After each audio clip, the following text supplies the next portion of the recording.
Id-Direttorat tal-Cancer Care Pathways tal-Isptar Srent Nimamo ingħata l-Outstanding Effort Award f'lejla li rrikonoxxiet lill-uffiċjali pubbliċi li b'ħidmithom spikkaw matul is-sena li għaddiet.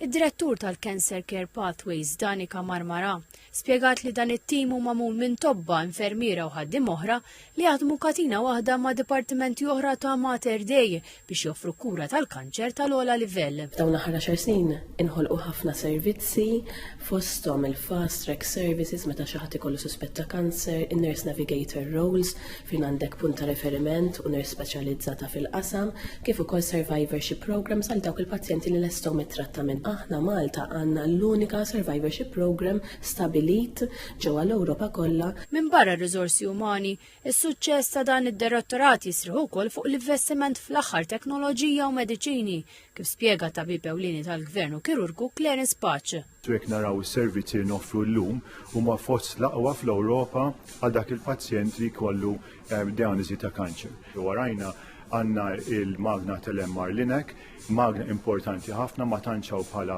fl-Ewropa bażikament, u din hija magna ta' radioterapija fejn aħna nistgħu nagħtu radioterapija preċiża ħafna mingħajr ma nagħmlu bystander damage l-organi l-oħra meta nkun nagħtu r-raġġi. Matul is-serata nagħtaw ukoll bosta premji oħrajn, fosthom il-Quality Award li ngħata lis-Servizzi Ewropej Malta u l-Best Practice in Good Governance Award lill-Awtorità Maltija tal-Istatistika.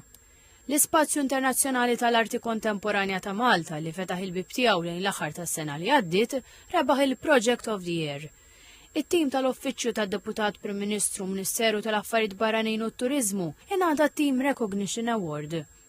Ir-Role Model Award ingħata lil kuntistabbli tal-Pulizija Herxin Vassallo u l-Inspiring Social Responsibility Award ingħata lil Family Community Schooling fih dan il-Ministeru għall-Edukazzjoni.